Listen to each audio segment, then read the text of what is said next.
Hi விவஸ், இன்னைக்கு Friday vlog தான் வந்து பார்க்க போறோம். மார்னிங் வந்து ஒரு 5:30 போலவே வந்து கோலம் போடுற ஒர்க் எல்லாம் வந்து முடிச்சிட்டோம். ஃப்ரைடே வந்து எப்பவுமே கலர் கோலம் போடுவோம், அதனால வந்து டைம் கொஞ்சம் எடுக்கும். அதனால 5:30 போலவே வந்து கோலம் எல்லாம் முடிச்சாதான் அடுத்து ஒர்க் வந்து ஸ்டார்ட் பண்ண முடியும்.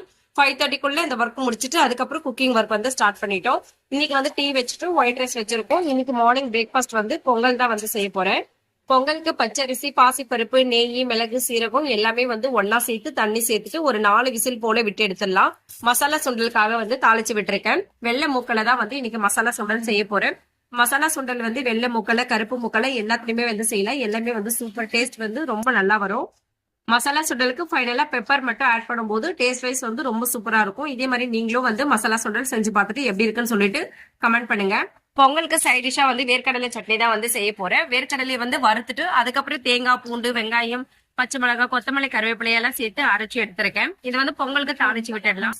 பொங்கல் வேக வைக்கும் போதே வந்து நெய் சேர்த்துட்டேன். இப்போ வந்து எண்ணெய் மட்டும் சேர்த்திருக்கேன். எண்ணெய் சேர்த்துட்டு மிளகு, சீரகம், பச்சை மிளகாய், கருவேப்பிலை, கொத்தமல்லி சேர்த்துட்டு இஞ்சி வந்து துருவி ஆட் பண்ணிக்கலாம். துருவின இஞ்சி வந்து நல்லா ரோஸ்ட் ஆகணும். அந்த அளவு ரோஸ்ட் ஆனதுக்கு அப்புறமா வந்து இந்த பொங்கலோட சேர்த்து மிக்ஸ் பண்ணி விட்டுடலாம். நல்லா கலந்து விட்டோம்னா இந்த பொங்கல் வந்து ரெடி ஆயிடும். இந்த மாதிரி பொங்கல் செஞ்சு பாருங்க, ரொம்ப டேஸ்டியா இருக்கும். லஞ்ச் பாக்ஸ் மட்டும் லெமன் ரைஸ் தான் செய்ய போறேன். எண்ணெய், கடுகு, உளுந்து, பூண்டு, பச்சை மிளகாய், கருவேப்பிலை எல்லாம் சேர்த்துட்டு கொஞ்சமா சீரகம் ஆட் பண்ணிக்கலாம். லெமன் ஜூஸ் ஆட் பண்ணிட்டு அதுக்கப்புறம் இதை நல்லா வந்து சாப்பாடோட கலந்து விட்டுடலாம். லெமன் ரைஸ் ரெடி ஆயிடும். லெமன் ரைஸ் செய்யறது ரொம்ப சிம்பிள்.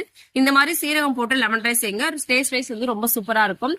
லெமன் ரைஸ்க்கு சைட் டிஷ்க்கு வந்து சிப்ஸ் தான் வந்து செஞ்சிருக்கோம். சிப்ஸ் வந்து எப்பவுமே வந்து வாங்கி வச்சிருவேன். தேவையா இருக்கிறப்போ நாங்களே வந்து வறுத்து எடுத்துப்போம்.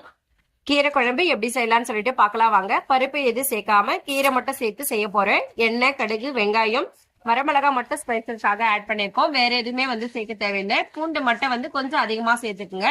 அப்பதான் வந்து இந்த குழம்பு ரொம்ப டேஸ்டியா இருக்கும். அதே மாதிரி தக்காளி பழம் வந்து நிறைய சேர்த்துக்கணும். இன்னைக்கு வந்து சிறுகீரை மட்டும் தான் வந்து நான் எடுத்திருக்கேன். வேணும்னா மிக்சிங்கா வந்து எல்லா கீரையும் சேர்த்து கூட இந்த சாம்பார் வந்து செய்யலாம். டேஸ்ட் வைஸ் வந்து ரொம்ப சூப்பரா இருக்கும். இந்த கீரை குழம்புக்கு தண்ணி அதிகமா சேர்க்க வேணாம். 2 டம்ளர் மட்டும் சேர்த்தா போதும். ஒரு 10 நிமிஷம் போல வெந்து வந்துடும். ஃபைனலா வந்து கடைஞ்சி எடுத்துக்கலாம்.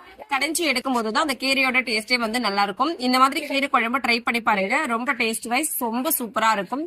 இன்னைக்கு எங்களோட பிரேக்ஃபாஸ்ட் வந்து பொங்கல், வேர்க்கடலை சட்னி, லஞ்சுக்கு ஒயிட் ரைஸும் லெமன் ரைஸ் வச்சிருக்கோம். மசாலா சுண்டல், கீரை குழம்பு, இவ்வளவுதான் இன்னைக்கு எங்களோட பிரேக்ஃபாஸ்டும் லஞ்ச் பண்ணும். என்னோட லஞ்ச் மெனுஸ் எல்லாம் எப்படி இருக்குன்னு சொல்லிட்டு கமெண்ட் பண்ணுங்க.